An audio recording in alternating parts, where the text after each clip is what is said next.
Let's All do right, it.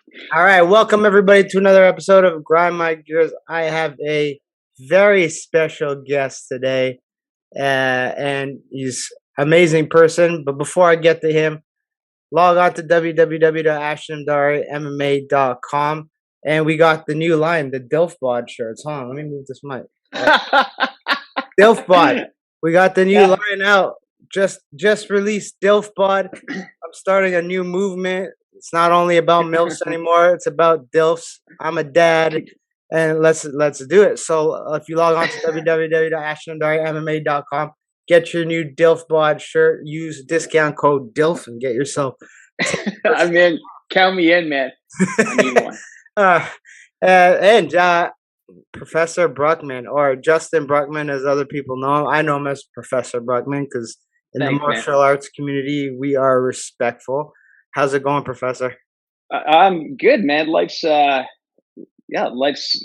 fantastic. I actually am in start so many things happening. You know what I mean? Start a new career, and then but still be able to be on the mats, and I'm healthy, and for the most part, yeah, life's okay, man. It's exciting as usual. Yeah, Well, you always keep it exciting. You're I like try to, man. you're one of those. I have a hard time finding, like, I can't ever recall a time where I've actually seen you like pissed off. Like, Oh man, life's too short to be angry, man. Like I don't know. I lived my first half of my life mad, and it wasn't worth it. You know what I mean? I just do it. I try to do everything with a smile on my face, and to kind of stay on that constant adventure and see the good in everything. And that's the only way to live, man. I can't. You can't sit around and sulk. It doesn't get anything done. well, I mean, if the last what? How long has it been? 18, more than 18 months now since the Yeah, it's almost 2 years. It's crazy. almost 2 years shifted. I mean, that's one of the things I wanted to ask you is because I know like things for you kind of changed quite a bit over that time.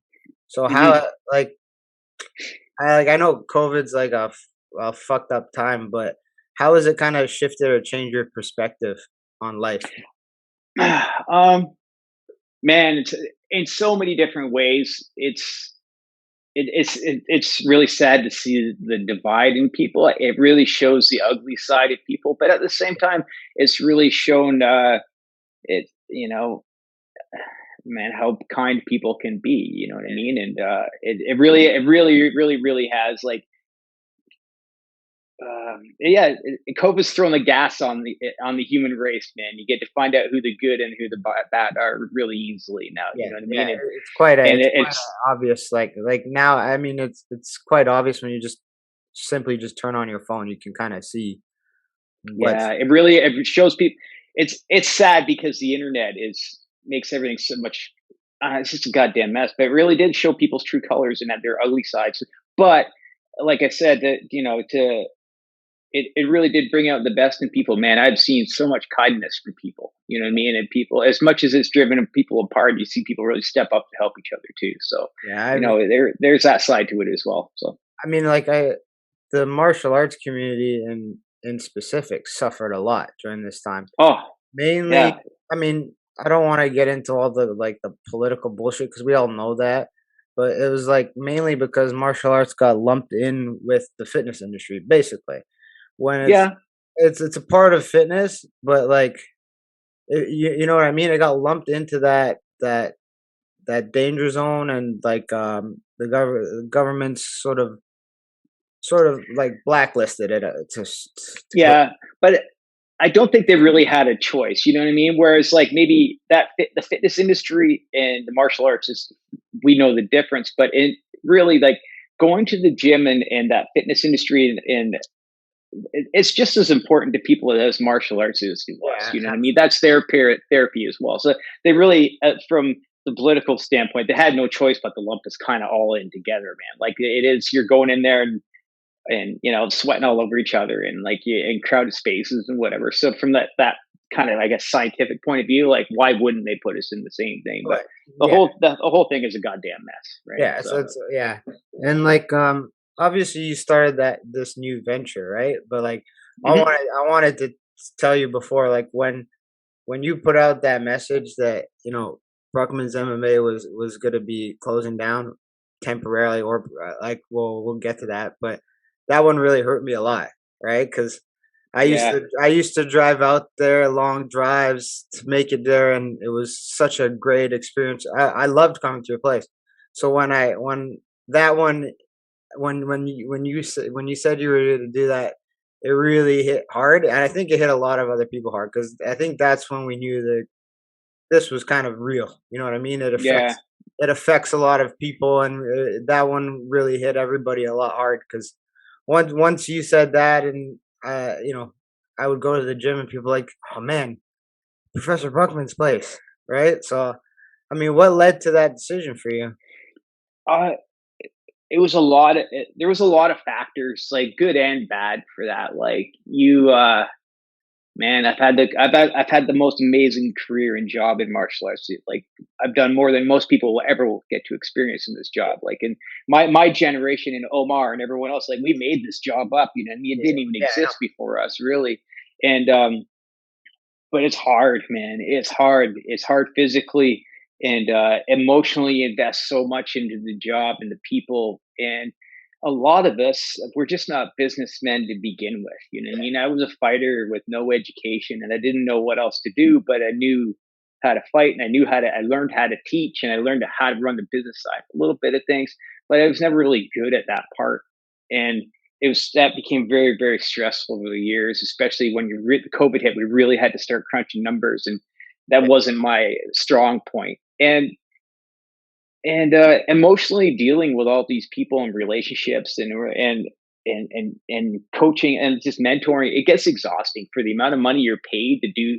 I invest my heart and soul into anything that I do. I'm going for it. You know what I mean? So yeah, uh, it was just draining for years and years training. And as much as I loved it, uh, I knew I was going to have to get out at some point because it was going to kill me anyway. And yeah, so when COVID kind of went down, it was a fucking disaster because like I was just like everyone else. I was scared. I don't have any other job skills or anything else. And but I was so fortunate that almost all of my students were like, keep cashing our checks. You know what I mean? We'll keep the place going, and we need it to be there when this is over with. And even more importantly, the people who were did know that I was tired.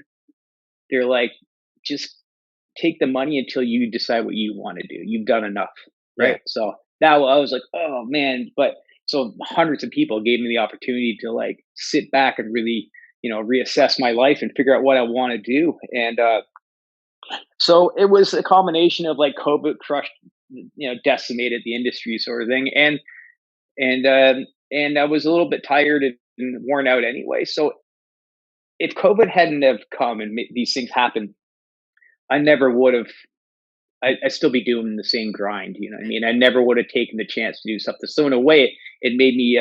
It blessing in made me disguise. show. Yeah, Yeah, man. It made me show my cards and like and fucking man up and do something new. So, yeah, it was a really really tough decision, and because I've done this, I've never had a job. I've done this my whole life. I fought till I couldn't fight anymore, and then I did this, you did and that. then but it was a couple. Yeah, it was a few of my students who have moved on to open their own gyms, and they're like, "We got it from here, man. Just rest." You know, it's like, "Fuck yeah, thanks, man." Like that's all I needed to hear because I needed to know the hardest part for me closing wasn't the money. I could work anywhere. I could work at Walmart. You know what I Yeah, mean? I know what you mean. And then, but it wasn't the money that I was going to leave all these people that called our place home without a home. You know what I mean? But everyone landed on their feet, and all the gyms that made it in my little circle or alliance, man, they're fucking booming now, Yeah, right? Because everyone's itching to get back, and then they absorbed all my people, so I still see all my students every week, and everyone's doing great. You know what I mean? So it was just, you know, yeah, like it was a blessing in disguise. Disguise. It was time for me to get out because I was gonna have a heart attack sooner or later. So yeah, well, I mean, it's not the easiest industry. no, I don't think people really understand how much actually goes into it. Like you spend years and years and years getting that black belt to be able to proficiently teach and communicate, and not only just teach and communicate, but actually bring up like good students, like good martial yeah, artists. And for the most part, we don't get paid during that process of getting to that black belt or getting to that uh, really good stage of instruction and skill set. Like you don't make yeah, you don't make any money getting there. And then No. when you do get there, it's kind of like what you said. It's some guys are really good teachers, but they're not great businessmen, and it's not their fault because there's so many components to it. Like it's Yeah. either you can be a great, it's either you can be a half-ass instructor and a great businessman, which there are some of those Oh, martial arts out absolutely. there. Yeah. They have a room full of hundreds of people, but I'll pop in once in a while and be like, yeah, the instruction, what, it's not the Mm, greatest, right? But then you'll have the ones, the like, the Omars of you that have dedicated lives to like perfecting and honing the craft, and yeah. there's a give and take. You can't be that good and not and like run like a company like Apple. You know what I mean? It's just Yeah. No, oh, for sure. There is uh I know very few people that can manage the people and the money at like that top notch level. You know what I mean? It's one or the other. yeah, I look at a guy like Gringo, like that guy knows how to do it because he's a ridiculously good instructor. yeah, And he trains like world champs, but man, he handles his money and builds his business well on top of it, right? And you rarely get that where you have a leader who everyone loves, but can still get paid at the same time. You yeah, know what I mean? It kind of it's always ends up being some uh, there's the guy at the gym who's a great instructor and everyone loves, and then some shitty partner that no one likes because he's the money guy. You know yeah, what I mean? It kind of that's usually how it goes to be successful. But there is people now. Cal Sammer is another example in Bowmanville, who the owner Brendan Kaljunic, great fighter, excellent coach, good businessman as well. Like so, that's that new breed is coming. Guys are seeing there is an industry, so the fighters are learning how to manage the side of it when they get out of yeah. competition, right? And So it's happening. that's one of the blessings that came out of COVID for me too, because like I think a lot of people think like I was doing super well before, but I was actually just being a contractor. I was working, right? And my Yeah, wife was had her job, and then in December of 2019 we had our second kid, and yeah, she went on mat leave right when COVID started. And then when everything got shut down, my position as a trainer, as a contractor, that went out the door. So all hmm of a sudden, we're like, hey, you had this company you started, but you didn't do anything with it. Step the fuck up, big boy. It's yeah, time to put your big boy pants on. And so that's what I did. And to me, it was a blessing in disguise because if that didn't happen, it wouldn't have like, like when fighters need that push or people just need that push. And that was that for hmm me. As soon as I realized, shoot, we have like she's not employed and you're fucked now, Ashton. You step it up, right? So I mean, yeah, I think it was a blessing for a lot of people, but I also think like not everybody was able to step up to the plate, so to speak. yeah. I think I it's easy for everyone, no matter who you are, man, woman, or what your career is, whatever else, to become complacent. So when you're faced with adversity, it's kind of a lot of times it's just easier to sit back and just see what happens. Like, but I think like guys like myself and you, and like who who already know how to fight. You know what I mean? Like we've already kind of done the hardest shit. So you're like, nah, yeah, you got to. It's just another challenge. Like if I wasn't like fighting and everything I've done led me to this point.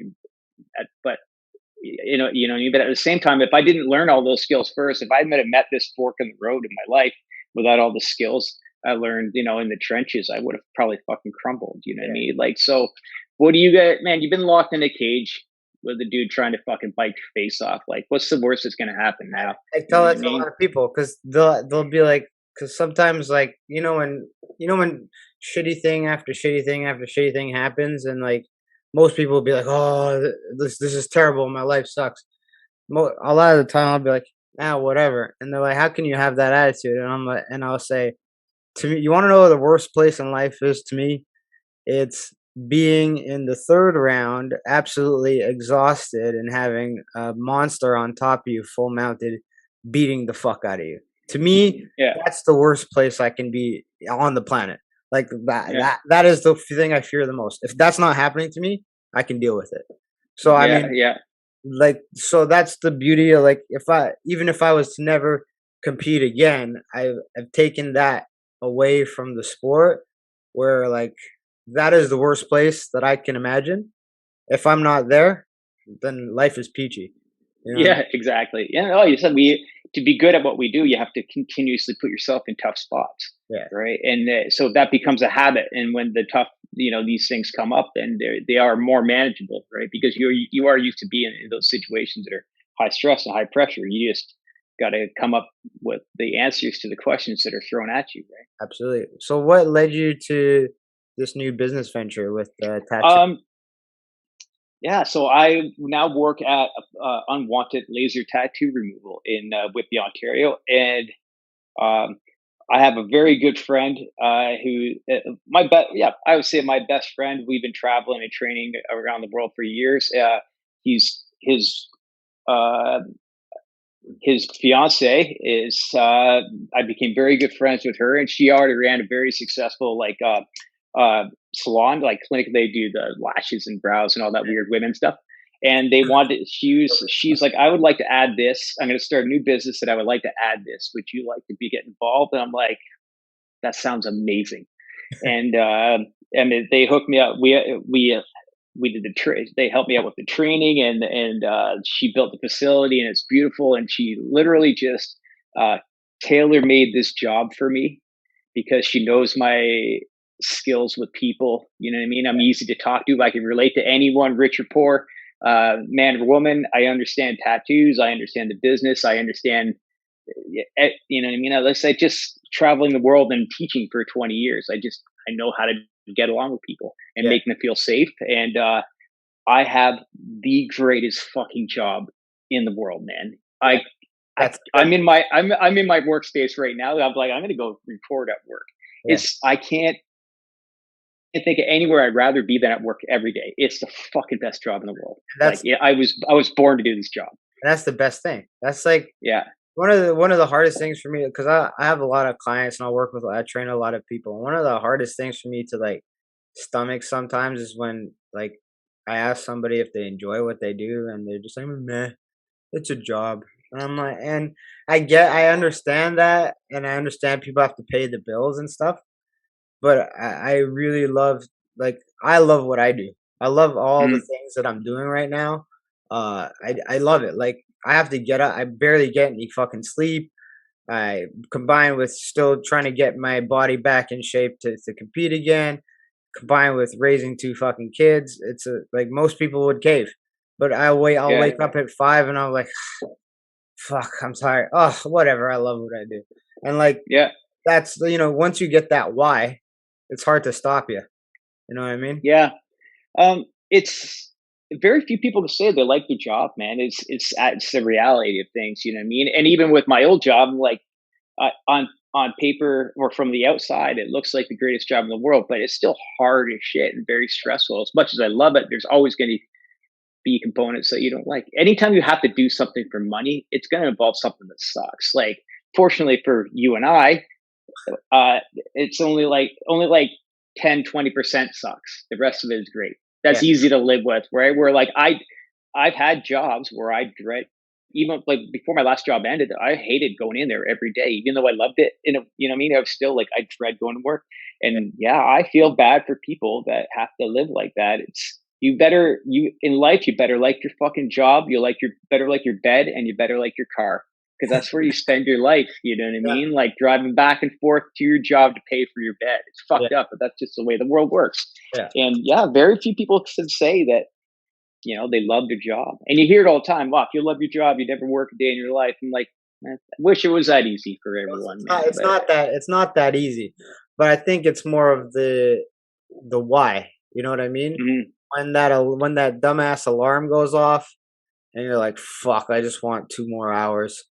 I just want to lay in my bed 2 more hours." But there's like that little trigger in your brain that says, why? Why is your alarm going off? And for me, that's when I get up. And sometimes, like, I'll get up and I'll still want to just lay back down, but then I'll look in that bed and I'll see those two little shits, and I'm like, all right, yeah, yeah. there, Oh, for sure, man. Like it's yeah, man. That's love, man. You got to make sacrifices, right? And that's and like that's the best job in the world, is being a parent, right? yeah, So you got to do the other one to enjoy that one. yeah, I So know. So I wanted to talk about jujitsu because that's what. Yeah, man, let's go. Uh, Now I wanted to ask you about something that I've been grappling with people with for a while. What difference between the new jujitsu, right? Like our sport jujitsu that's occurring, and um old school self defense jujitsu. Because Yep. I was listening to like Hickson. He was on he did a podcast with Jocko and with Joe Rogan recently, Yeah. and they were talking. He was talking about how jujitsu back in the day was defense based, where you're an average student will go into the gym and they actually know how to defend themselves against strikes and Hmm. defend themselves against an opponent that's actually like physically trying to hurt them. Hmm. Whereas the new kind of jujitsu that most people will get involved with now as a white belt is sport jujitsu, Yeah. where you don't the skills aren't necessarily always transferable in real life situation. What do you think is like the best approach or the best way? Um, so I'll tell you, I think I can almost guarantee you're going to agree with me because you learned from Professor Omar. So, I'm like the way I love all forms of jujitsu. Yeah, I think same. it's beautiful and I think it's creative, right? But I learned jujitsu because I wanted to fight.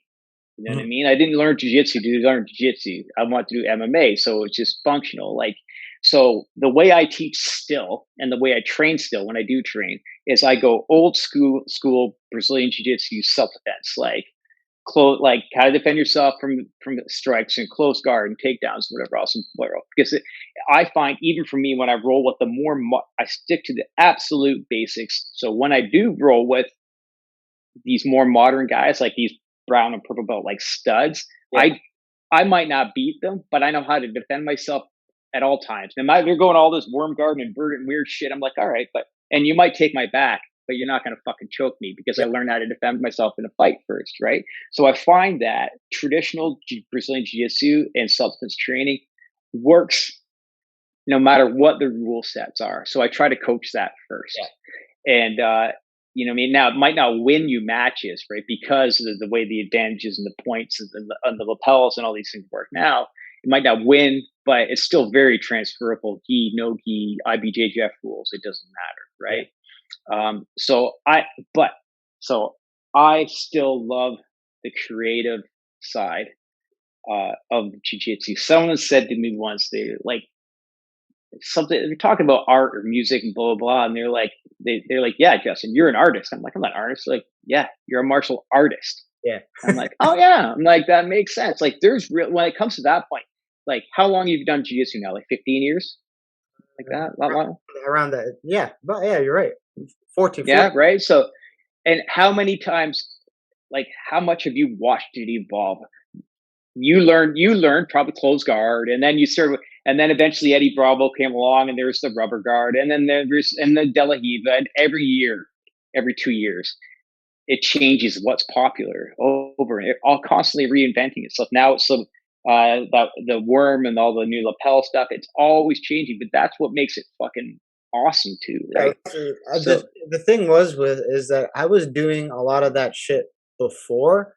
There just wasn't a name to it, and then like, yeah, and some guy or some really good guy went into some tournament, started trashing people with it, and then all of a sudden they got that name. So like, there's like stuff like the worm guard, or like I just play a lot of half guard, but then like mhm, I don't even know the fucking term. Someone was like, "You're doing this." I'm like, "I don't know what the fuck that is." I just put my shin there, and that's what I've been yeah, doing yeah, for 10 years. But it's got some new name because some guy did it. So I mean, yeah, the stuff that I've been doing hasn't changed. I've always stuck to me. It was always fundamentals, and even with the new style of jujitsu, like how I was taught was the Marcus Soros, Carlson Gracie smash yeah. stuff, and I found that smashing a lot of these new things works almost 98% of the time. And It's yeah, yeah. and It's so they quit. yes, Like, like yeah, while I do respect, like I think my biggest concern with my jiu-jitsu would be the whole leg lock thing with the Danaher yeah, thing. because that is just a whole nother intricate thing. I would have to spend hours and hours and hours really, really studying those positions, which I haven't done yet because it doesn't really go with my style, but I like to know it just in case. I don't want my knee ripped off, right? But Yeah. I find that using old school smashing style and just pasting and putting the body weight on guys when they're trying these really for their fun techniques for the most part because they look cool. Like when it's successful, it freaking looks cool.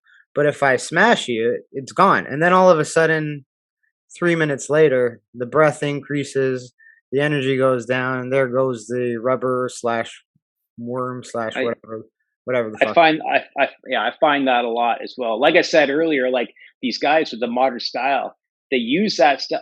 I don't train it, but I learn it so I understand it. Yeah, And they said even if you catch me, like there's nothing that's a surprise to me anymore. You might have a new because what are we looking to do? Mount, take the back. You know what I mean? Like get dominant position. So like I don't know how you're. I know that when we get there, when you do take my back, okay, now I know what to do. Right? yeah, I don't have any idea what the fuck this kid just did to me, but once I get there, I'm yeah, gonna get out. Now you're fucking dead, yeah, right? So I do find with the more modern style, which I still love, that these guys are so focused on offense that once you crush it, they just deflate. Like I'll pass. Finally, take me a bit to figure it out, but then I want to finally pass and start leaning on a guy. Yeah, yeah, they're quitters yeah. I know. because yeah the I learned from Silvio Bearing and Shaw Franco. Like I learned like from the bottom, it's all don't let the guy touch your face. Close guard, tie him up. You'll Yeah, figure out, and then wear him out and work your chokes and arms and hit the sweep and whatever else, right? And from the top position, it was like smash, nice and slow, smash the half, smash the side, knee on belly. If you follow the points traditional point system, you should be able to kill a guy, right? the So the other part to that's the way I look at it. the other part to that too is like some of these newer techniques that come out. I find like say they're on top and you're on the bottom, and you're like, I don't know what the fuck he's doing. I find going old school scrambling, just creating scrambles, kind of negates a lot of that too, because they're more that those kind of techniques are more dependent on the shock factor. Like, oh, I don't know what's happening, but then we create chaos, controlled chaos, and get into a scrambling kind of position, and all of a sudden he has to reset. It's almost like, when Yeah. someone establishes a jab and they're like jabbing you, but all of a sudden, you interrupt the jab with your own jab, and then you're back to square one. So I find Hmm. like when I run into those kind of that style of jiu-jitsu, my best option is to create those scrambles and kind of create chaos and Yeah. Yeah. I agree. challenge I him in agree. that way. Yeah, I have two ways I approach that when I get into some situation I'm not quite sure of is like the one thing I do pat myself on the back is like I'm a better even at almost 50, I'm still a better scrambler than anyone, and Yeah, that's because I did judo first. So I yeah, spent half my life upside down anyway, right? So 9 times out of 10, I'm like I'm not sure what's happened, so I'm just going to like not freak out, but there's obviously some planning to it, it's head and hips and whatever else, but like most of the time I'm going to come out ahead in a better position, yeah, right? Because I just been there more often. The other way that I approach these guys when they wrap something up or there's something weird going on and I don't know what it is, I'm like I kind of guess on what they want and I actually just kind of give it to them. yeah, And then they're like, then that because they have a system, they're going to go 1, 2, 3, 4, yeah. right? I'm like, okay, I think you're going to do this, so I'll just give them step 3, and they're like, oh, and That was because they're confused because they didn't have to do step 1 and 2, so their system's fucked up. yeah. And then while they're thinking about what just happened, then I'm like, okay, then Gotcha. I'll create another scramble, right? Yeah. Yeah. So like sometimes I just hand people what they want, and then then once they get it, they don't know what to do with it, I know what you mean. So The one thing I wanted to ask you about is Hickson said it, and I wanted to get your opinion because you're obviously an OG and you're a seasoned black belt as well. Is he was talking about how in modern jiu-jitsu, like you get to class and instructor says roll, and one guy always concedes a position. So he either mhm. sits on his ass or he's standing up. Like you shake hands, one guy's playing guard, one guy's standing up. Whereas he was saying like traditional Brazilian jiu-jitsu, they didn't do that. They actually either they started from their knees and they wrestled, or they started from standing and they wrestled for position. Yeah. Because what ends up happening is in Hickson's mind and what he sees in the development of jiu-jitsu is people end up going into competition and thinking that, a guard is an advantage position, which it really Mhm. isn't. It's a guard is not where you want to be. You want to be on top. Yeah. Winning is done on top. It's not on the bottom. But I mean, nowadays you watch any jujitsu match at a high level, somebody most of the time always just sits down, right? Because they Yeah. think the guard is great. So I wanted to know, like, if you, what you think about that, because I tend to believe that too. It's something I try to avoid, but I also get caught up in that modern jujitsu like Yeah. style where So so I personally, again, I was a black belt in judo first. I think every match, every fight, everything starts from two guys standing, yeah, right? You're never going to get a fight on the couch, man. Like everything starts from the standing position. So I think personally, in a perfect world, that's where we should all start. Traditional lapel grip. Let's go for throws or wrestle or whatever else. The problem with that is like, and that's real, right? For competition or self defense. The problem with that is there's a higher percentage of injury, yes, right? When you start from that position, and 99% of us are just recreational, yeah, right? So it's bad for business. But from you see it from the guy that owns the gym. If you got 30 guys in the room all stand up doing the same judo at the same time, you're going to lose a student that night, yeah. right? Because someone's going to get hurt, someone's going to get landed on, and it's very scary for Both people times when I've they don't torn know my what they're doing. ACL were from judo throws. So like, Exactly, right? yeah, So I would like every fight to start from that position, but it's just not realistic. Like because a lot of people, they're just not that committed. It's just a hobby, yeah, and for us, we have to protect our business and our students. So what I do is I'll let guys run drills and start matches from the standing and seated and whatever else. But for them, when I run a class, because I stay away from the competition side of things, I'm like, okay, you can start wherever you want, but I want a realistic position. You're never going to fight from your knees.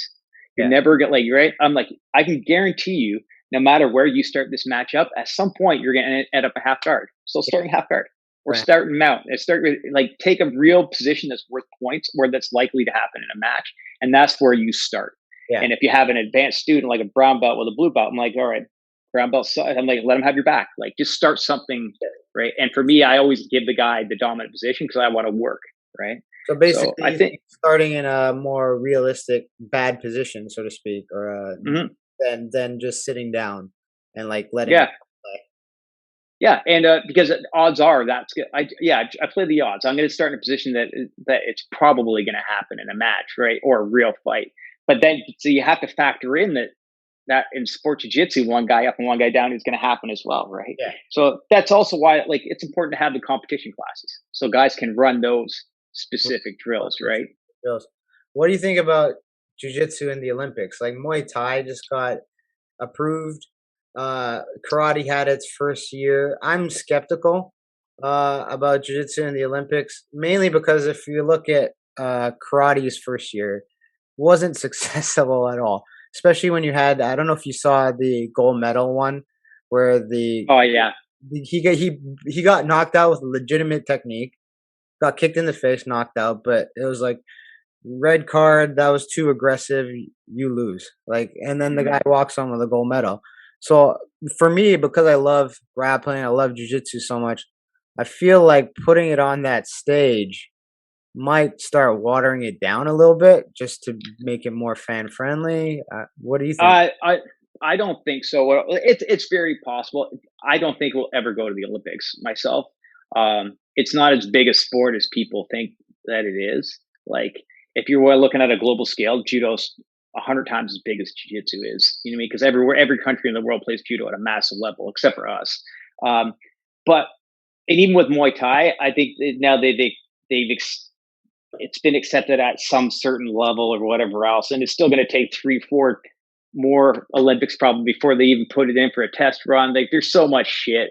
You Yeah. know what I mean? I don't really know how it works, but uh, I think it's very possible that it could make it. But I'm skeptical, and I can guarantee you that the IBJJF probably doesn't want it to, No, because that because cuts into their profits for sure. yeah, right, for sure. Like all these because the major Olympic sports. There's you know what they're all not for profit organizations. Like that's why you don't pay for judo. You don't pay for wrestling. These, you know what I mean? You go to a judo club or a wrestling club or whatever else. Like they're all, you go to a Team Impact or whatever it's called now, that's a $300 a year membership. And that just pays for the building that you're training in. Or the, you know what I mean? Like they're all, Yeah. but jiu-jitsu is marketable, fan friendly, and it's fashionable. And that's probably the way they get, and there's the IBJJF keeps it that way. And yeah, and if you go to the Olympics, there'll be drug testing, and we Yeah. can't have that if you're going to do jiu-jitsu. So, because fucking, I don't care what anyone says, man. Masters division and IBJJF, those guys are terrifying. They look scarier than the guys in like adults, and I'm like, that's not. They're not eating moose meat, man. Like Yeah, those guys, they're they're, geared to they're on some of the shit. Mexican supplements. Yeah, for sure, for My sure. concern with it is if it does get to the Olympics, I don't know if you I forgot who he was fighting in that match, but if Jacare was fighting somebody, and he got his arm broke, right? It was Rod. Yeah, it was Hodge Gracie. Yeah, Yeah. so he got his arm broke, and then he fucking tucks it in his belt. Then he goes and he continues, and he ends up winning the match, right? Like my Mm-hmm. concern is like if you really want, to me, that's a real jiu-jitsu fight. Like Mm-hmm. if it gets to the Olympic level, like when the arm breaks, they'll stop it. And Mm-hmm. to me, I want to see more, but that's just me being selfish. But like I Mm-hmm. like that like to me that was the definition of like a hard fought real like you can, even though he broke his arm, he can go home and be like I'm the fucking champ after winning that. Yeah. You know what I mean? Yeah, well, he stayed within the rules of the match and he won. Like, Yeah. there's no reason he shouldn't be able to continue. Very few people would. Jacare is a different animal, right? But yeah, so I'm not sure how if that was like under a different federation or an Olympic like jurisdiction. I don't know how that. Yeah, if they would have like stopped him or whatever else, I don't know how that would work. I But would suspect they would stop him because they like that would be like, oh, it's too brutal. We, we're this is on NBC. We don't want, you know what I mean? yeah, who knows? I don't know. That's the thing too. Is but the way things are going too is like the world loves violence, man. Right? So but it's so you can see it going the other way as well. Like I don't know. Um, that's thing that judo's been in the Olympics for decades and decades and decades, but they change the rules all the time to make it more. That's the problem too. So I think that's where you're going. Is judo has changed its rules consistently for decades to make it more spectator friendly, Yes. right? And that's very possible that the same thing could happen with jiu-jitsu. Or the problem is like it's not. The truth is, unless there's someone like you or me, like jiu-jitsu just isn't fan friendly. No, why would anyone watch it? Like No. we understand what's going on, but even in an MMA match, people still boo jiu-jitsu, Yeah. and they kind of have a clue. The most of the world doesn't know what the fuck jiu-jitsu is. They're like, "What is this? What's he even doing?" Right? So it's hard to watch. If I was to film all of my roles, you would just think it's a brown guy lying on top of somebody. Because Yeah, I'll just sit there for 3.5 minutes and realize, oh, I got one more minute. Then I'm gonna move, just because of how I strategize my. yeah, yeah. That's not a fan. Yeah. Like nobody wants to Oh, watch. no, Nobody wants not to. at all. So if you think about judo and jiu-jitsu, like this is what I believe, and I think it's legit because I have a black belt in both. I'm like, it's really the same martial art. It's just different rules, Yeah. right? So traditional judo, like if you watch judo in the Olympics 40 years ago, it looked way more like jiu-jitsu Yeah. because right. So, but now they changed the rules and the grips and the time on the ground. Like if you don't have a submission or something technique on, like in transition when you hit the floor, they stop it and stand it up. Yeah. Right. And when jiu-jitsu is the exact opposite. The fight doesn't even start until you hit the ground. Hit the ground. Yeah. Right. You're right. So, but if you, man, Shijikatami is armbar, just how you want to say it. Like all of our techniques are practically the same. Yeah. Right. Like, It's just one's up here and one's down there. The points are different. That's yeah. all. So I mean, only time will tell. But also too, there's the factor too that some guys are getting paid now. Like, and Yeah. if we get like when you think of the Olympics, you think about you want to see the best of the best at that level, right? And the Gordon Ryans, the guys that are like at the top of the game, they're not going to want to compete for free anymore because of the amount of time and effort they put in, and Hmm. they're getting paid. The Olympics won't do that. You might get some sponsorship deals here or there, but I mean, it Yeah, to, to those guys, I don't think that really matters right now. yeah. Well, what like you take anyone and offer money to do or do it for free. Like, why would you? It's Yeah, just something that's always confused me though. It's like now it's amateur sport, but look at basketball, yeah, I know. hockey. They're all professional players. You know Soccer, what I mean? soccer too. Yeah. Yeah, so I think it's like you're not getting paid for that event. I don't know how it works because like I took my kid not last year, I guess shit, it's 2 years ago now. My one of my students, my fighters, James Clark, we went to Singapore for the Worlds and for MMA like Gamma World Championships, and but the rules are they're like they're amateur rules. Yeah, And that's it. Everyone there was like pro. Like James's division had 16 guys with 150 pro fights between all of them. You know what I mean? Like it's just the rule set was different. That's all. so yeah, that makes no sense. Like Yeah. So they're supposed to be amateur athletes, but then they do that with the NBA and the guys bringing in, so it makes it kind of weird. I guess right. it's more of Yeah. the prestige But of winning the Olympics than anything. I guess, right? yeah. So did you fight any amateur MMA at all, or just go pro? I did. I fought amateur. Yeah, Where did you fight amateur? I fought mostly in Ohio, and I did one in Pittsburgh, I believe. Yeah. Okay. So I can't I've only done AMI in like in the States and like New York and stuff. But what was there shin guards? For the Pennsylvania one, yes. That was Okay, but Ohio was no Ohio was shin, out west. They didn't give a smoke. uh, Right, exactly. And you weren't paid, but it was pro rules. pretty much. Yeah. Yeah, You just couldn't I don't think you could elbow. You couldn't elbow, but you can yeah, knee. You can do everything else. yeah. And New York was like you couldn't no elbows and no heel hooks or something like that, right? Which I get for at an amateur level. You don't want to cut guys. You don't want to wreck some weekend warrior's knee, Yeah. right? Because he's just trying out. But what's the difference between amateur and the pro then, right? Oh, Nothing. oh, You don't one gets paid, the other guy gives it away for free. the fight I had in Pennsylvania, it was a big piss off because I was supposed to fight somebody, and you know how like people always drop out, right? So the guy drops Mhm. out. We didn't even know he dropped out. I was at work, the job I was at there, and I was sitting on the toilet in my break time, and I'm looking at the card, and I'm like, well, holy fuck, that's not the guy I was supposed to fight. And then we call the promoter, like, oh yeah, he dropped out, so we put another guy in, but he didn't have enough experience according to their amateur rules, so it went from being a regular amateur fight to this like special rules amateur fight where Yeah, right. you have to wear shin guards and there's no ground and pound to the head. And so at that time, I fought some brown belt guy who was pretty like he had some grappling matches against Tom the Blast and a couple of really good Mhm. guys. And I'm like, whatever, I'll fight him. But I ended up losing the fight by a split decision. But it was bullshit because if I could have hit him in the face, Yeah, changes everything. it would have been over. There was tons of positions where I had to just hit him in his body because there's no ground and pound to the head, and he was gassed, and I would have finished him. So like the rule set screwed me out of a win, right? So like I hate when they do those kind of things. Like I would love for there just to be a universal amateur rule There set and a there should universal be. rule set There at this there point should be. because we've I been liked yeah. Sorry, go ahead.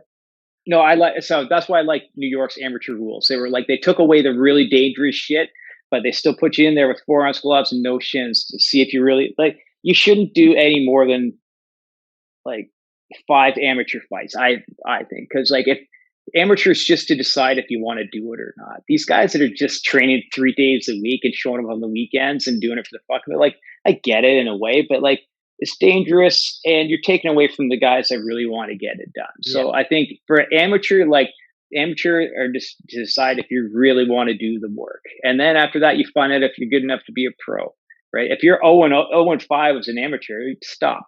yeah. You know what I But mean? Like, do you think that that's the reason why there's, in my opinion, I don't think it'll ever happen. There'll never be like a fighters union or union. it, we'll never have a fighters union because the UFC has a monopoly on mixed martial arts, Yeah, and it does. So it's never going to happen. I don't think boxing has a union. Like no, no one's got a union, right? And like, and when there's no profit sharing, like they don't give a fuck, man. Like the UFC has monopoly. If you ask 9 people out of 10 what mixed martial arts is, they can't tell you. But if you ask them what the UFC is, they know exactly You what know it is, exactly, yeah. right? And that it sucks because, but that's just the way it is. And good because they built the brand, they built the sport, but like they're never going to let it happen. Like no other professional sports organization in the world has such a shitty, uh, like profit sharing like Wow. percentage with Yeah. their athletes. It's crazy, right? They're group and people are going to do it. If you don't fight for 10 grand, the next guy will do it for 5, right? So, and because most people don't know what they're watching anyway, they couldn't tell you the difference between a top 20 guy and a top 10 guy. Yeah. They don't know what they're seeing, Well, right? also So too, I find it too because of what you said about like the amateur guys, and you have those weekend warriors that get in there, and they're like, so those guys get pro licenses, and they yeah, I end up know. fighting, and so you have a guy who's maybe like 5-20, right, and he's always on whatever show, but he's 5-20, and then in my opinion, like I've yet to lose as a pro, and there's tons of pros who have maybe just one loss and tons of wins. I don't feel like I should get paid way more than that fucking guy, right? Hmm. Like I take it seriously. The other guys take it seriously. The guy who's he just wants a couple $100. He wants to go on vacation, so he hops in the cage. So in my like, this is me as a selfish fighter speaking. I would be like, well, no, I can promote a fight. I can talk my shit. I can put butts in the seats. That guy's just here because he wants a couple bucks. He's a filler. Yeah.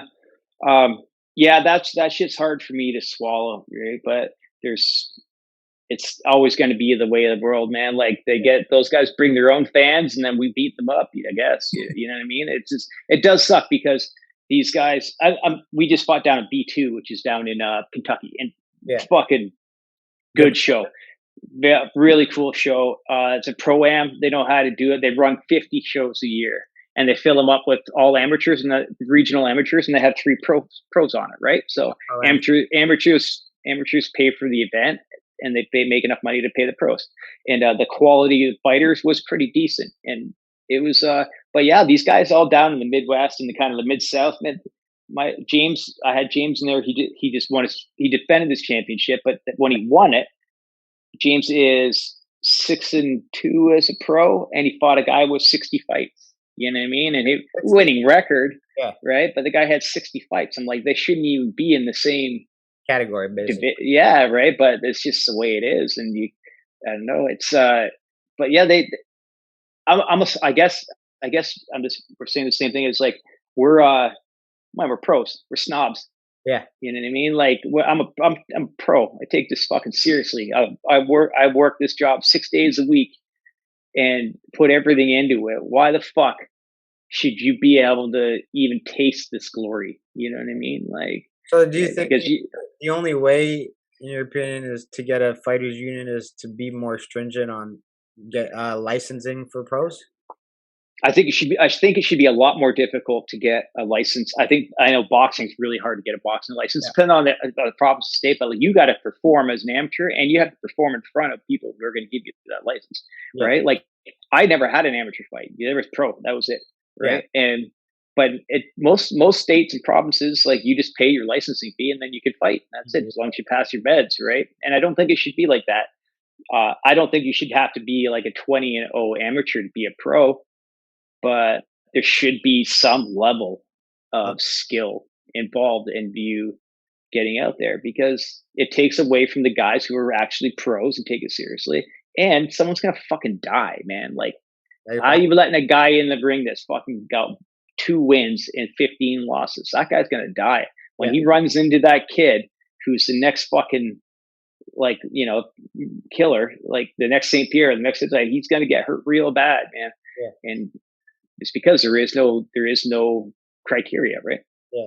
Speaking of St. Pierre, that's one of the things I've always wanted to ask you. You're one of the few humans on the planet who's gotten the chance to. Well, I guess he's a Hall of Famer now, right? Yep. Um, what was that experience like? Being able to Uh, share that, just share that experience with him, regardless of the outcome. Oh, I don't give a fuck about the outcome. That fight was the most important fight in I was one of the most important fights of my life, and like I said, I was champion before I fought him, and so he took the belt from me. We didn't know much about him because just back then there wasn't all that much tape or internet and whatever else. I'm like, I was a champ. I had to fight whoever they put in front of me, and I got this big stud young kid from Montreal, and I'm like, all right, let's go. And it was a short fight, man. Like there was, I thought all I knew that he was like a good kickboxer, and so I kind of trained to go take him down and put the beating on him because I had good jiu-jitsu and judo and whatever else. And first thing he did, come out and just put shot a double and put me on my ass, and I was like, I that whole training camp, I'm like, fuck me, I never thought once this guy was going to try to take me down, and it's Yeah, the first thing he did. And I remember he sat me down. I was like, shit or fuck or something. I swore because it was not like I wasn't hurt. I was just like, holy shit, I did not see that coming. yeah, And then he just crushed me. I got to my feet and there was like one little scramble. I had him like up in the air for a second. Like I had this one patented 50-50 throw I do. And he kind of was like a cat and came back down. And then he put me down again. And I was like, oh, fuck. Like he grabbed me and I felt like a fucking child. Like yeah. I just knew as soon as he flattened me, I was like, I'm fucked. And then he bounced my head off the mat. Like he just fucking pummeled me. And like I say this all the time. There was people like, oh, it would have been, if this happened this time. I'm like, dude, he beat me 100 out of 100 times. He's the best fighter in history. Like Yeah. I don't make excuses. At the time, I'm like, oh, I had shit training or this or that. But I'm like, no, man. He's There's just people that are better than you, and yeah, everyone has to accept that. And that guy was, and he kept getting better and better and better and better. And he's probably the greatest in history now. And I'm like, man, that fight, I was like I said, I'm gonna lose every single time, but I was a champion, and I had a little bit of fame, and I was pretty comfortable and confident, whatever else. And yeah. like, yeah, maybe the training wasn't as it's always hard to train when you're a champion, man. When you're chasing the belt, it's easy Yeah. as shit, right? I And know. that kid came in hungry and just kicked shit out of me and took it from me. And but after that matchup, I sulked for a while and whatever else, and I realized, you know what, that guy was huge because I didn't cut any weight, Yeah, and I'm like, okay, I got to if you're gonna do this, you got to buckle down. And I had to drop a weight class and like really up my training and think that more of as a professional. Like back then, we were still figuring it out, right? There wasn't all these. There were so many things we didn't know, but I'm it like, was, okay, if you're gonna make a run, you got to. Pardon me? still the Wild West back then. Like there was still Oh, very, very much so. Yeah, yeah, there was only 3 or 4 weight classes when we started. So, but that fight, I lost that fight and I was like, I'm undersized. I got to go down to 155. So I figured out how to cut weight, make it to 155, and then I was competitive then. And then like I never got to win another championship because I left TKO because they were scumbags. But yeah. I got to go to Shudo, which was my dream come true. Like because the only other Canadians to do Shudo ever were Omar, Carlos, and Joel. Joel Gerson, yeah. And yeah, and I think maybe there's a couple guys on the West Coast, but like going as a 155er, if you fought in Shudo, like that's where you wanted to go. So I fought Shudo Vancouver, and then the Japanese watched me fight, and I knocked my guy out like quick, and they picked me up and they flew me over there, and I fought a top 10 guy, and I kicked the shit out of him, and then and which put me like in the top 10. I was ranked at number 9 in the world, and so like for me, then I got injured after that. My career Yeah. was over anyway. But like none of that would have happened if George didn't kick my ass. You Mhm. know what I mean? Like so. Well, people were like, "It's yeah, man, it was the best thing that ever happened to me, and like, it was a true blessing to be in the cage with that guy. Like I'm part of his. He helped form me as a person and a fighter and a man, but like I got to be a part of his legacy too. It's funny when they play his Hall of Fame highlight reel, it shows him armbarring me. I'm like, yes, I made it.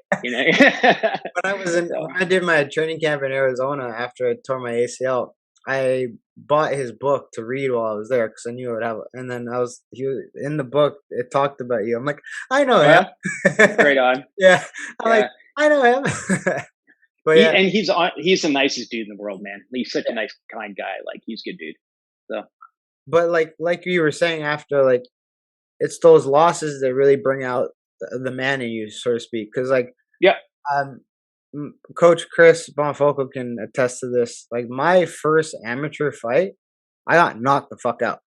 Like I'm Mm, comfortable. Like I couldn't talk about this like 6 years ago, but now like I'm older and more mature, and I can reflect properly. I got knocked the fuck out, and it wasn't because I was a bad fighter or whatever. He was a better guy that night, straight up. But I made a lot of critical errors before I even got in the cage. And mm, the only way for me to mature as a human being, forget fighter, just as a human being, was for that to happen.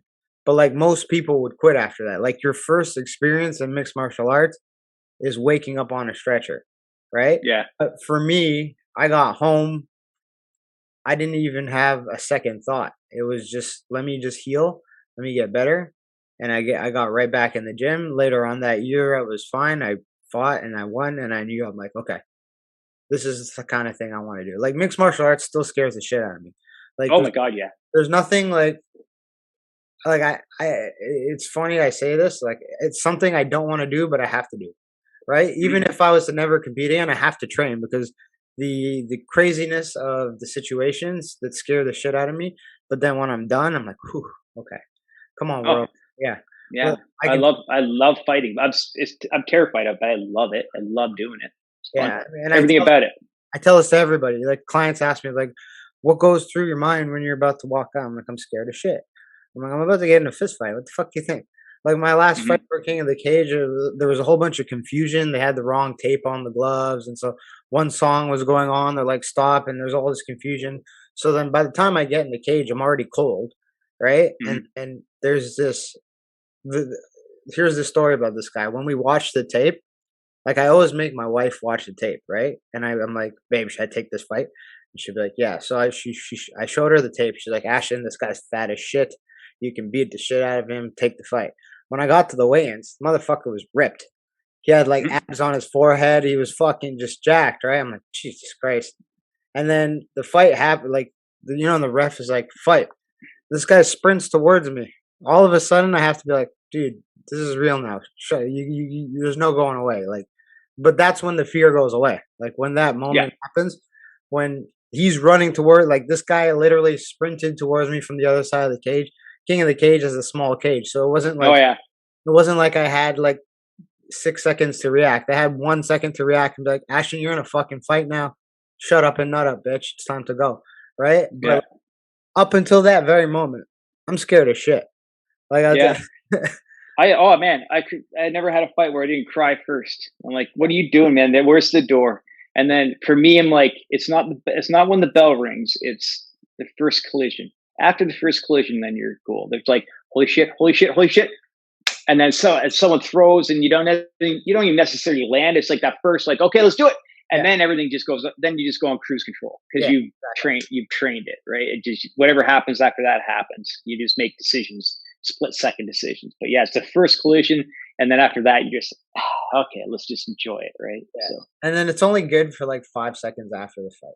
Because like one of the worst questions I get, like you go in, you put in months of training, you fight for a shitty paycheck, then you're like, okay, I can relax for a little bit.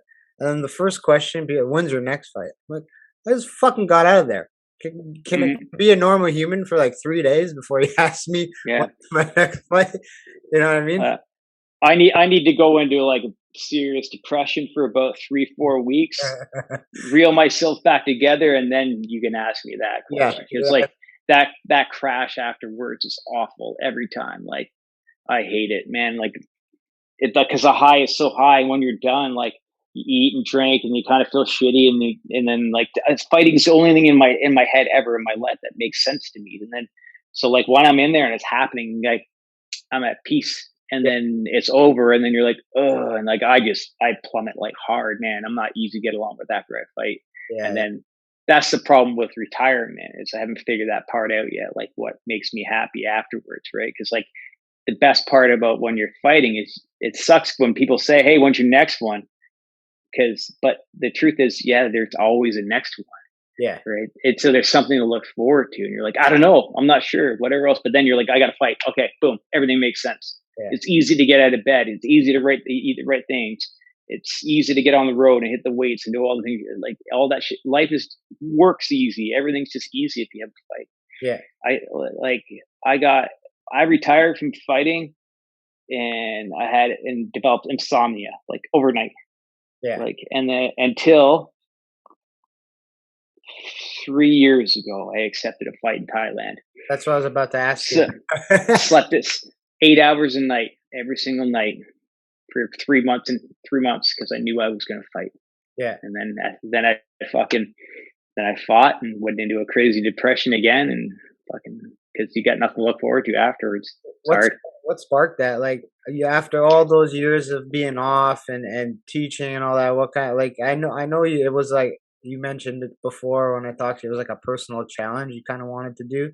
Yeah, I always there's a lot of reasons for that. Like number one, beyond anything, and it's kind of cliche, but we all say it. But I'm a fucking fighter. It's the Yeah. only thing the only thing I've ever known how to do. The only thing I've been good at, and it's the only time that anything makes sense. So to live without that for me is really, really hard. But Yeah. injuries and all these things they add up, and I'm just like I'm not, and I just couldn't do MMA anymore. And then so kind of what happened. I met a few different people. Like our alliance started to build with all the different gyms, and like so I became really good friends with Matt Kendall and Brendan Kaljundik and all these great kickboxers and whatever else. I started training more and more and more, and then I'm just like, man, I think I could fucking try this. And then I walked into a smoker, and they're like, "You want to fight someone?" I'm like, "Yup."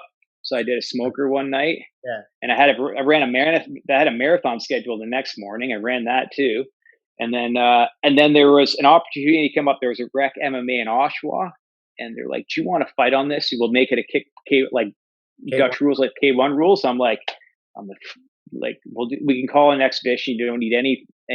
I'm like, yeah, get me someone. I'll fight him. So I fought a guy from Ottawa, and it was why that's what's really really got me into it because I never fought in front of my friends before. I had to travel. I've never had there was no fighting here, right? So I fought like 2 kilometers from my house in our local, like the Polish hall where everything goes down in our city. And in front of all my friends and family, my fucking parents got to see me fight for the first time.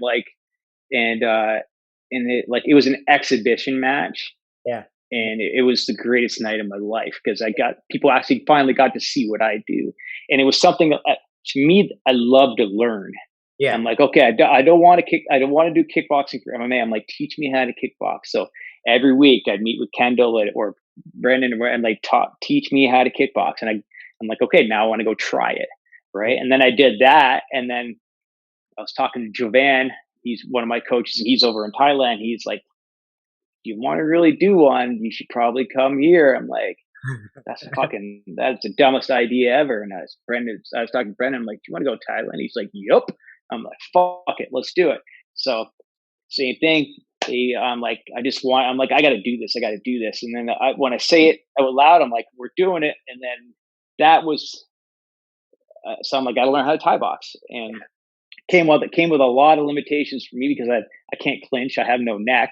Yeah. Right. So I'm like, how am I going to Thai box without getting into a clinch? And that, believe it or not, is jujitsu saves me because jujitsu always gives you a place to hide. Yes. Right. You want to clinch with me? I'm ducking under. I'm taking your back. I'm just going to sit there. Yeah. Right, and they're going to split us. So like, I always knew I could hide somewhere. So I figured out the rule set for the most part. And I'm not a big, I'm not a clinch guy. And I'm not a big boxer or a kicker, but I'm a puncher, right? Yeah. So I'm like, if we're just where the Thai style, they're not as good punchers. So I'm like, I know what we got to do. We're gonna throw fucking Gotta punch him. cross hook uppercuts, yeah. And so I was like, I checked kicks for a year. Went over there, didn't check one kick, but that shin on shin is like the worst, right? And then, but yeah, I just had one of those nights where like they lined this kid up, and I'm like, and you just go and you fucking fight. And that was such a beautiful thing to me because I didn't know how many people I didn't know I would have that kind of support because I never had that support in my life through my career. No one even understood what I did. But like that fight cost tens of thousands of dollars to make happen. Like with travel and training and running the gym, and like people don't send me money and GoFundMe and all this shit. Like it was nuts how many people, and then how many people actually sat and watched it and cheered me on. It was like, it was the best. And like, yeah, I'm in my mid 40s, you know what I mean? I'm like, and like I fought some kid who was 7-1 and I knocked the shit out of him. And like, and I just never felt so good. Like it never, you know, it just felt like I brought the whole city, the whole country with me. It was the best feeling in the world, right? You go show off what I learned, you know? So Now, I like just love. one of the things I've only got to compete in North America, but like you got to compete in different parts of the world. What would Mhm. Japan and Thailand are two of the places I would love to compete in, or just be able to watch it there. What would you say is the biggest difference between the competitions you had in Japan and Thailand compared to like the US and North America and Canada? Um, I love I love fighting in Japan because they just under you watched Pride and all the big shows. You're like, it's just quiet That's because what they understand. yeah, Yeah, you know, it's beautiful. They understand what they're watching, and it doesn't have to be a big punch or anything like that. When they see something that's good, they're just like, "Hey, that was cool!" Like I really, really like that, and so that was nice. Like, but I like Thailand because it's like you're just almost like I didn't know who. So Japan, I study and tape on my gut for like 2 months. I yeah. know who I'm fighting, when I'm fighting in the car, what time of day, whatever else. I know everything about it, and I prep and I go get it done. Thailand, my preparation is the same. I train like I'm gonna die no matter what. Yeah. But you get there, and I'm like, I'm looking around. I'm like, well, that's the biggest guy here. I think I'm fighting him. Yeah. And like, sure shit, I'm fighting the 6 foot tall Thai kid. You know what I mean? You don't, it's almost like you're going to get a fight at the bar. You don't know who it is. Yeah. Right. And then everyone's just betting and it's loud and it's crazy and whatever else. So like, I really like both of those because culturally, like Japanese do it one way. The Thais is just nothing to those guys. That's just what they do all day, every That's single exactly day. So it's like, guys. it's and that here it's still kind of a freak show here. Yes. Like I don't care what you know what I mean. It's still that sports entertainment just bleed kind of thing, which I kind of like too. You know what I mean? But I like all sides of that. But like I think I don't think you can be. Me personally, fighting in Japan was a dream for me, and I got to fight in Kurokian Hall, which is like fucking mind blowing. Every show ever and every fighter ever fought there. You know what I mean? Yeah. That was like one thing I wanted to do in my life, and I think that would be my first pick to fight ever. Is like anywhere again would be there. It's just amazing. Yeah, that would be one I would want to cross off my bucket list if the opportunity came. Only because like, Mm, when I reevaluate some of the competitions I did have, some of the fights I did have, like there was the one with that guy where he had abs on his forehead. He was fucking jacked. He, I talked to him after the fight, and he said he watched my other fights, and he didn't want to get kicked, so he thought he would clinch me. So he was clinching the whole time, and I was just a better clincher because I went back, jujitsu, and I was so the fight almost had to be boring because he made it that way, right? Uh, hmm and but then that's not my fault. As Yeah. like that's like when I like the person who I always talk to is my wife because she knows me the best. She's like, no, you did what you had to do. You won, right? And because when I was in the cage, I can hear people like semi booing because I'm like, well, he's trying to clinch me, and I'm just reversing this position and beating him up in the same position he wanted to be in, right? Why would I change that? That's what he hmm did. I'm not. My job is here to win. But like if and now when I switch those roles, and I think if that fight was in another country, like if that was in Japan or Thailand or something, like they would have a bigger appreciation for how I approached that because I took the Yeah. puzzle that was the puzzle, and that was what he wanted to do, and I beat him in his own game, Well, right? that's the, you can only beat a guy with the opportunities that he presents for you, right? So if he doesn't want to stand, you can't hit a guy that doesn't want to fight you back. Yeah, It's impossible. He's going to tie you up or he's going to run, right? So if you don't have two people willing to exchange, it's just not going to. It's not an exchange. It's not going to happen, right? So you do your job. People get caught up in that shit. Like it sucks for the fans because they don't know what they're watching. Your job and your job only is to fucking win. yeah, That's it, at all costs. right? Like it doesn't matter if Yeah, it's boring. It doesn't matter if it's exciting. At the end of yeah, the day, your job is to leave in one piece if you can with the W yeah, under your belt. Whether it's yeah. Absolutely. ugly, like if it's beautiful, so be it. Like when Donald Cerrone knocked out Rick Story with that like amazing Yeah, combo, and it looked like a video game yeah. combination. I know. Sometimes Yeah, it just falls; those pieces fall in, and you see magic. Or like when when Anderson front kicked Vitor at the Kingdom Come, like that's just magic. But like then you have Anderson versus Damian Maya, which was a shit show, right? Yeah, Like, but that was the opportunity that he was presented. So like, what are you gonna do? It was his job yeah, to win, and he won, right? yeah. That's hard for people to understand. Yeah. Yeah, they just because they don't. Like I said, we've done this a dozen times. They just don't know what they're watching, right? So So it's all they're all not always going to be home runs, man. Like you got to win. in the landscape of MMA and fighting now, like uh, we have both ends of the spectrum. You have like the Conor McGregors who are great talkers, and then you have the skill guys like Kamaru Usman, who doesn't really talk too much, but just an incredible athlete. Do you think that this sport is going to continue to evolve? Mixed martial arts. Man, yeah, I think there's we still haven't come close to seeing the biggest freaks yet. And now guys they're not just creative with their yeah, Usman, if you watch him, he boxes like a boxer. He's Yeah, amazing. You know what I yeah. mean? Like, I love the way he fights. That's why everyone brings a different style, and then they got to solve the puzzle, right? But now these guys, because the money's getting better, the athletes are getting better, the technique's getting better. Now people are starting to use their environment. Like when Anthony Pettis jumped off the cage and did that fucking kick, that changed everything, Oh, right? for Because sure. now people are starting to figure out how to use the cage more and be more creative in their techniques and this and that. Like they're making a flashier and like Superman's off the wall and this and backflips and all sorts of shit. Like they're making it. I don't think we're even close to seeing like the Potential. real freaks yet. Yeah. What do you think about when guys like Jake Paul and Logan Paul come along and they do hop into boxing and that splash that they're creating?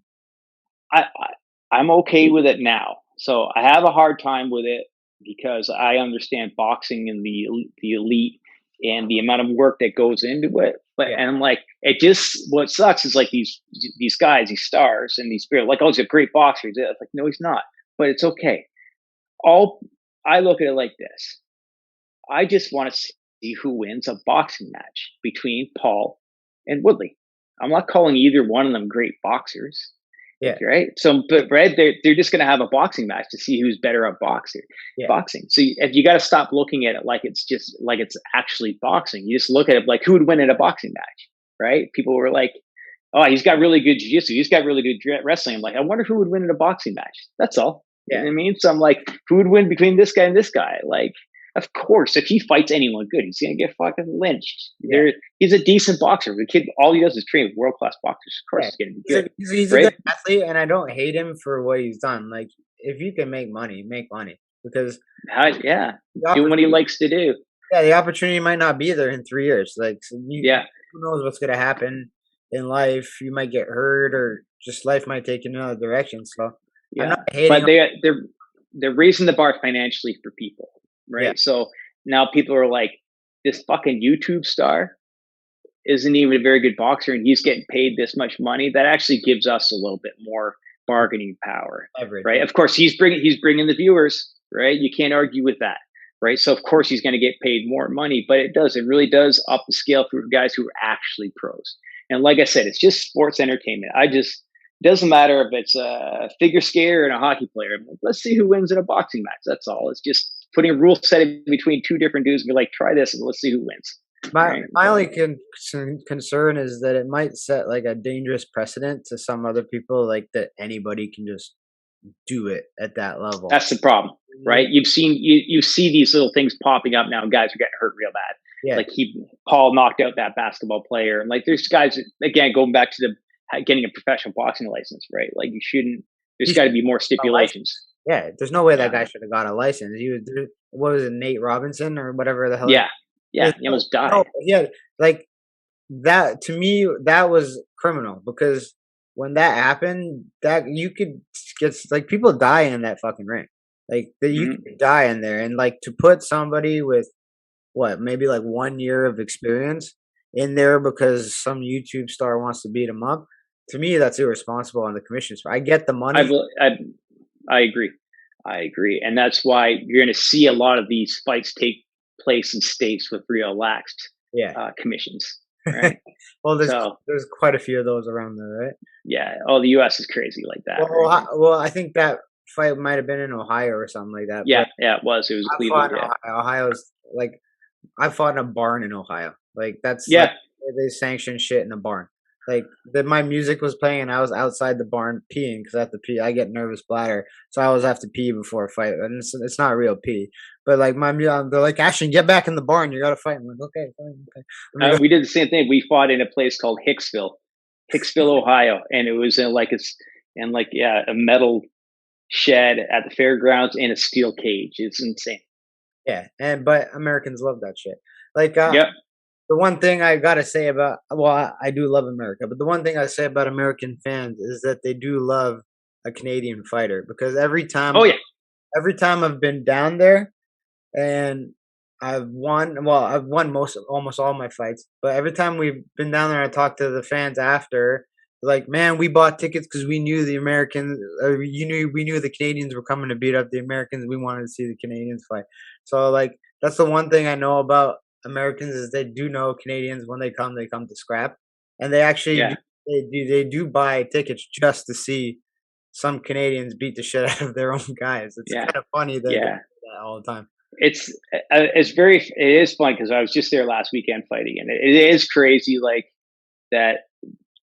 They American, a lot of Americans, they don't even think we're real. You know what Yeah, I mean? We're like unicorns to those guys, like because they don't have a very small percentage of Americans have passports, right? yeah. And we're very international with our travel and stuff like that. So like Americans would never come here. You No, know what I mean? We always just go down there. So when they see us, they're like, "Oh, you're from Canada? Oh, okay, near Toronto? Yeah, that's close enough. Sure, whatever." They know where Toronto is and they know where Vancouver is, kind of, yeah, right? So but yeah, it's funny. Last weekend we're there, and because it was a pro am, all the amateurs sell the tickets, and when they fight, all their friends and fans leave, right? So we're the main event yeah. in this place, and there's probably 15 people there for the live show, and then like we sold more pay-per-views than there was people in the stands, and there's still 10 of them up like USA, USA. And I'm like, oh, they're patriotic, and then we shit kick their guy anyway, Yeah. right? So Well, put like him to sleep. I like when back in the day when Chris was still coaching and we had that team from Niagara and we would go down. He would get like five of us on a card, and very rarely would we come back home where it wasn't 100% victory. Like, Yeah, yeah, they got different standards to who's going to fight down there as well, too, right? yeah. Well, I mean, you could. Let's be honest. At the amateur level, especially, you can handpick some of those fights down there. Oh my God, you go fight a bowling alley any night. You know what I mean? Like, yeah, there's some guys that should have no business being in there. But man, like, I always look at those fights. Like, I look at someone for one of my guys. I'm like, we should murder this guy. But we're still training to fight the best guy in the world. Like, the fights are you gotta practice training camps just like anything else, right? So you go it doesn't matter who you're competing against, your training camp has to be badass, right? So it's just an opportunity to train properly and then go murder the guy in 10 seconds. It happens.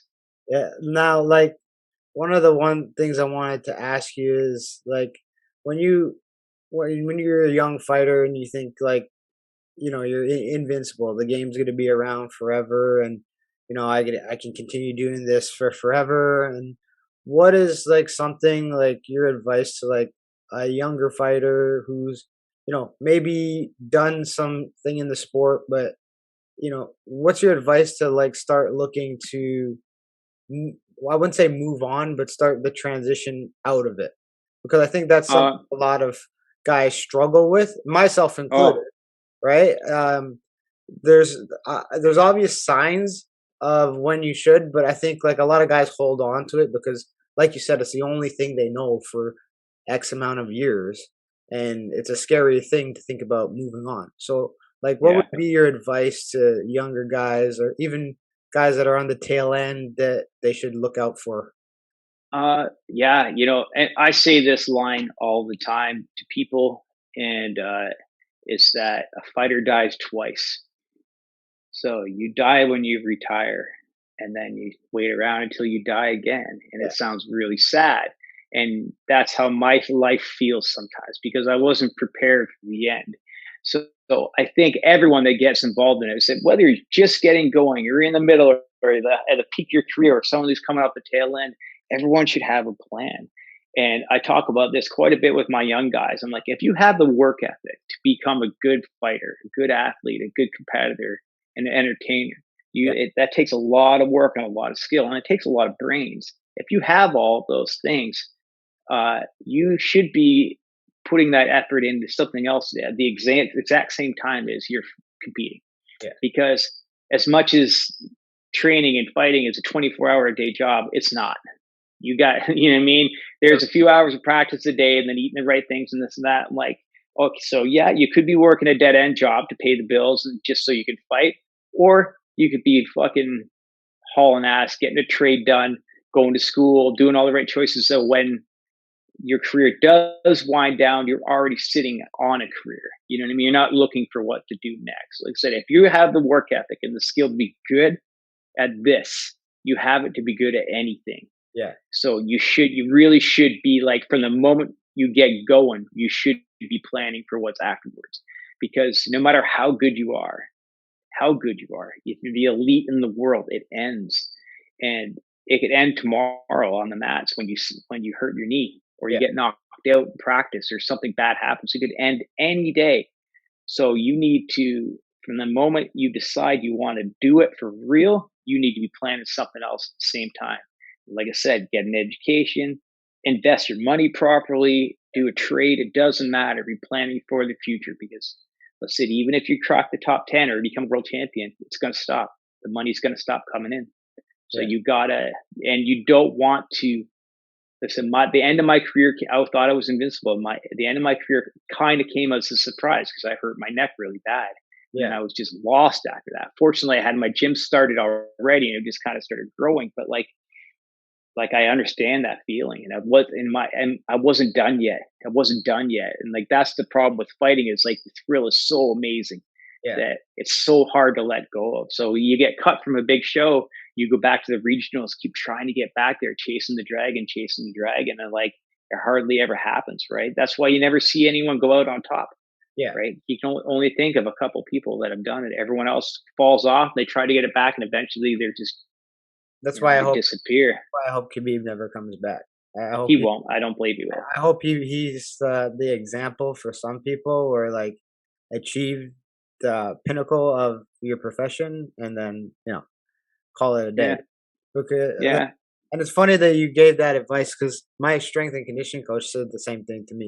He said, like, Ashton, you're involved in one of the hardest things a human being can do in terms of sport and in life in general. Like, fighting is just it's outrageous. But he's like, if you can do that, if you can apply that work ethic to anything else, and it's only like when the COVID crap happened, that's pretty much what I did. I applied it to other Mm, stuff, and if I can give that advice to other people too, it's don't put all your eggs in one basket, because mm, eh, even though I'm still active and still planning on competing, like for me, my journey was a lot of injuries, right? mm, And mm, it was one after the other, and it wasn't like anything that was my fault. It was like some of it was overtraining, but in MMA, it's hard to like not overtrain. Like yeah. like there's so many things you have to do. And for me, it was the guilt thing. You know, when you're at home, like you already put in one session, but you're absolutely fucking dead, like you're tired. But in your head, you're like, oh, I got to go back to the gym later and train more. Yeah. When, and then, so one of the things I'm learning as I get older is like, if I even have to ask that question or say that to myself, it's probably a good idea to stay the fuck home. Right. Man, that's the hardest part, man. Like, and especially the older you get, like your rest is just as important as the time you put on the mats. So Yeah. spend it wisely, man. Mental maturity is everything. I still struggle with that. Like, still train 2 days just because I'm an idiot. It Yeah. doesn't do me any good. It just keeps me from killing people. You know what I mean? So Yeah. But it's like, true. if I could give any advice anyway, if you ever have to be like, should I go to the gym? You should probably fucking stay home. Yeah. If you have that nervous energy, go for a jog or lift some weights. But like sometimes I'll ask my wife. I'll like call her. I'll be on the road. I'll be like, oh, I'm gonna go to the gym now, but I don't really feel like going to the gym. She's like, well, you have to come home then. I'm like, no, Mm, I don't want to come home. She's like, Ashton, if you even said that, that means She's like 90% of the time when you say that, I get a call later being like, I'm on the way to the hospital because I heard something. Right? Yeah, yeah, I know. What it's the classic. One more beer. Yeah, no, I get it. Um, yeah, So I'll give you. So going back to your question there, I'm like, plan for the future. Of course, that's huge, right? Listen to your body, and very important is now something we never did. Is educate yourself on your injuries. We always just tough shit out my generation, and for what? Now everything's broken, right? Yeah. Something's wrong. Go have it checked out. Figure out the fix. You mean see if is it really worth it? I've broken my neck. Was it worth it? No, yeah, it was. But was it worth it? Probably not. You know what I mean? It's like but there's so many things that you could, if we approach them from the get go instead of putting them off, you could prolong those careers. Think about the injuries you had from overtraining. If you didn't, right, you'd have years stacked on the other side of your career, but you put your foot on the gas when you didn't need to, and that's what happens, right? Every one of my injuries, I was in the gym when I shouldn't have been in the gym. Like, and I'm open about it because I want other people to learn Hmm. from my mistakes. Like when I tore my ACL the first time, I had done a full MMA practice, and I'm like, oh, let me stay for jujitsu class. Yeah, that was a Hmm. fucking wrong decision. You just put in an Yeah, hour and a half of hard MMA training, and what ended up happening was a judo throw happened, and I tore my ACL. Right. yeah, every time. And Yeah. then I recovered from that, and I went on and fought, and then I made my pro debut, and then I was fucked up from my pro debut because I herniated a disc in my back like 2 weeks before the fight. So then that was like in December, and then in January, I'm like, oh, let me get back into it, right? And it was the same thing. I'm training, training, training, and then I decide, oh, let me go to the gym on a Saturday and do some sparring. Even though I was dead tired and my back was hurting from still, I didn't address that issue, right? I just fought with it. And what happened again? Judo throw, partially tear Yep. my ACL again, right? You know what I mean? Every Yeah. injury, every time I've had a surgery, I can tell you I shouldn't have been in the gym that day. Like Yep. I tore my pec, same thing. I told my Yep. I came home from work. I told my wife, I'm like, I don't feel like sparring today, but I'm gonna go because people were expecting me to be. No one was fucking care if I wouldn't be there, right? But then I got there, tore my fucking pec, right? Yeah. So, uh, if there's one thing we can tell anybody that listens to this thing is, if your body says no, listen to it. Yeah, absolutely. So, and I'll give you one more because I know there's a lot of people like me with dealing with different fighters and athletes, and people like me, or maybe potentially you over the years. And like me fighting my whole life has been to a. It always looks like I'm chasing something or I'm running away from something. It's hard to tell.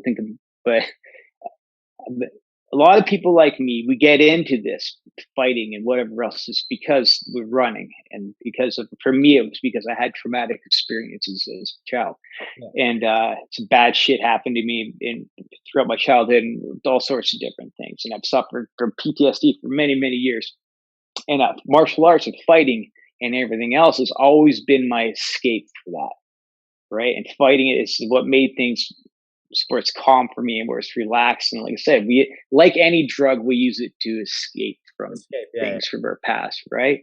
And now the problem, big part of the problems I'm having in my life is I didn't address those things. I just buried it with competition and fighting, and now like fighting's actually over, and things that I didn't take care of uh, when I was a younger person and whatever, or didn't know how to. Now they've all caught up, and I've really got to like face some serious fucking demons and some past stuff, right?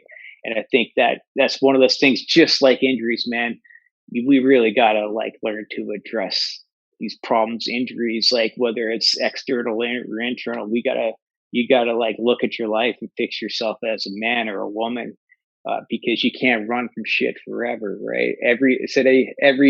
Everything comes to an end, and this is my drug and your drug and whatever else. And one day you're not going to be able to use it to cover up and hide from the things that yeah. you buried down the side. So just what's one more thing? If you've got some shit that's in from your past or things you need to repair, don't wait, man. Don't wait. It's not going to get any easier, right? And then, because when this ride's over, man, life's really hard already. So if you got things that have been haunting you, you better have already fucking taken care of them. That's a beautiful. That's That's a that's beautiful. what I would say. and that resonates with me too because my like everyone has different reasons for fighting. Like a lot of people think like people fight because they're like maybe violent people or whatever. Some people have rough things in their life. For me, it was like I was brought up in a great home. I was lucky to have good parents who gave me a good life, right? But for me, it was like the aggression was always suppressed, so to speak. Hmm. Was never allowed to express myself uh, aggressively. So then when I saw fighting, like when I saw the UFC and I saw jiu-jitsu and stuff, I was like, "Ooh, that's cool." I just wanted to do it cuz it was cool. And then Hmm. when I really got into it out of that white belt stage and I'm like, this is a way like I was never able to really physically express myself growing up because like let's be honest, we live in Canada. Like Yeah. this is a privileged lifestyle. Like if we actually travel the world and go see what other people go through, this is fucking gold, right? Even in this shitty Hmm. time, this is gold. Being here is gold. Being in North America and living this life is like people will give up everything for it, right? So Yeah. Yeah. I was suppressed like that. My ability to express myself aggressively with control. I've never been able to do that. So when I actually did, like my first experience kickboxing, that was when I was at school in Windsor. Like I got my shit kicked in. Like they fucked me up, and I went back to my dorm and I couldn't walk, and I'm like, oh man. And then my roommate's like, "Why would you go? Are you going back?" I'm like, "Fuck yeah!"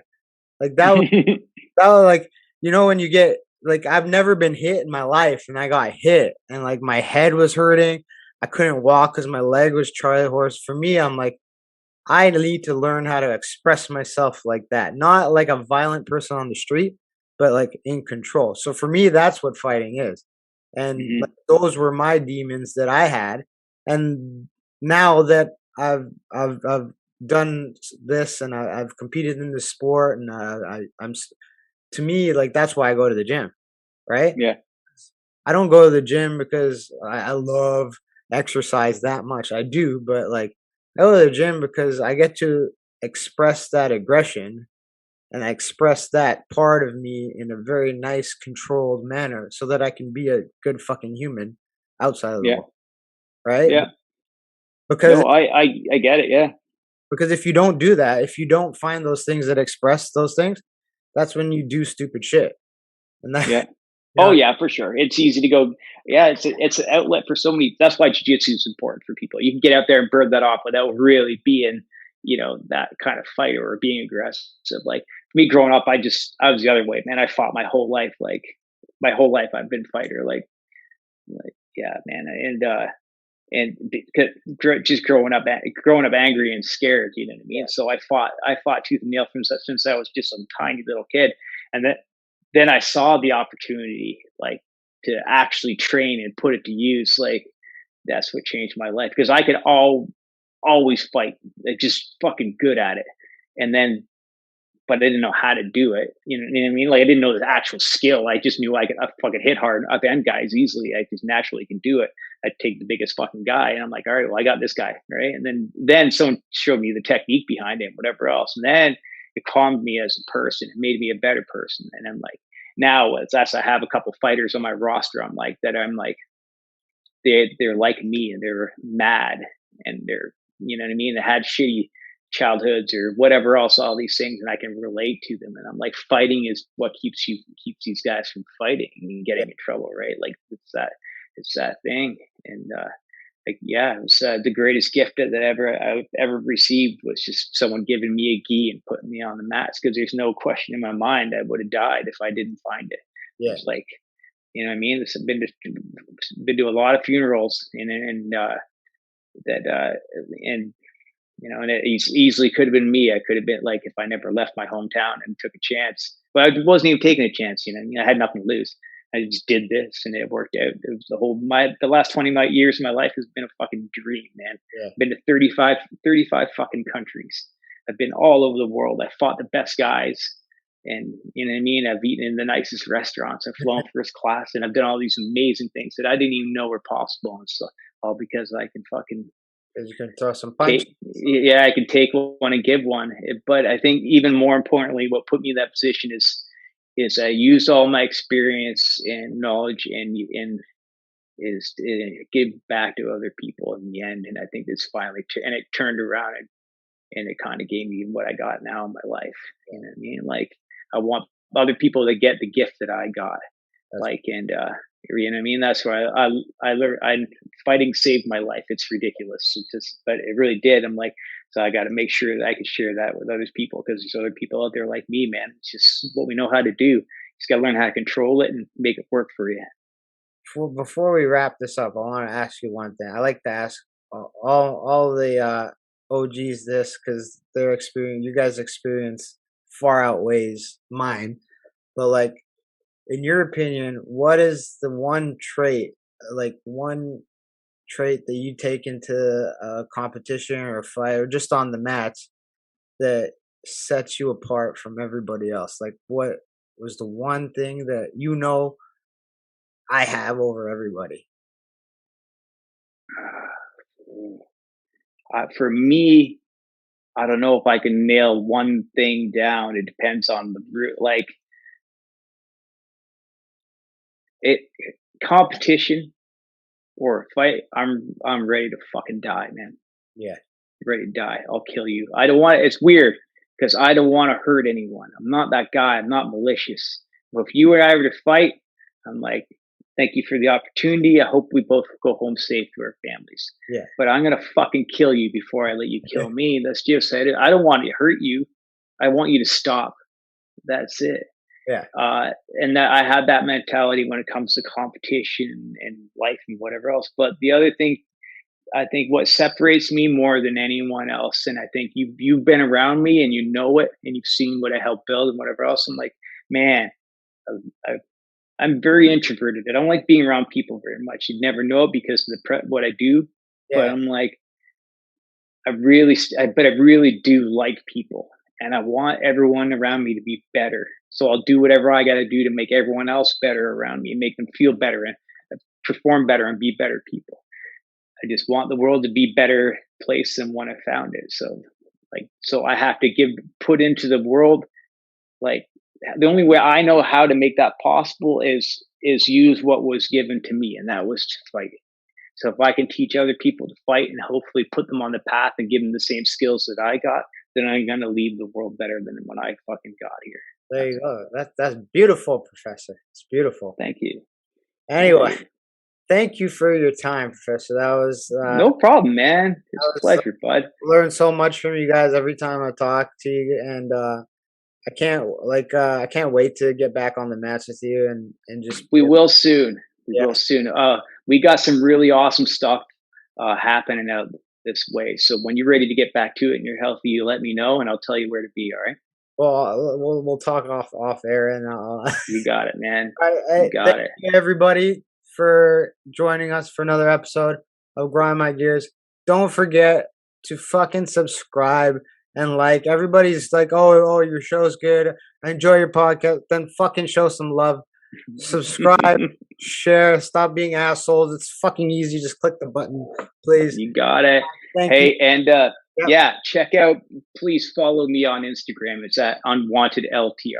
Yes, and That's my new business, and like I said, I love my job. I get to help a lot of people out. It's a very fulfilling job, and it's fun as hell. So yes, if you have yeah, good. tattoos that you don't want anymore, that is the guy to go. Yeah, with trust. There's a lot of bad ones out there. You wouldn't believe the shit I've seen in the last few months. So Oh, my wife. cool. Before we end this, my wife watches a lot of that Ink Master show, and there Yeah, yeah. are some of them on there that I'm like, fuck no. If you put that on me, Oh, I would have punched that guy in the face. uh, I've got like I said, I can't I'm coming up with something. So I've got hours and hours of like footage now. Like, you wouldn't believe the shit that people do. It's crazy. So like I'm gonna come up with my own show. All It's right, gonna be amazing. follow Yeah. Professor Bruckman at on what's the link? Unwanted LTR. Unwanted LTR. All right, Yeah. thank you everybody for joining us. Tune in for next time. Buddy, thank you for watching. Please do me a favor, click the like below, share on YouTube, share on Instagram, share on Facebook, spread the word so I can keep creating more content for you, keep providing you with a great podcast experience. Peace out.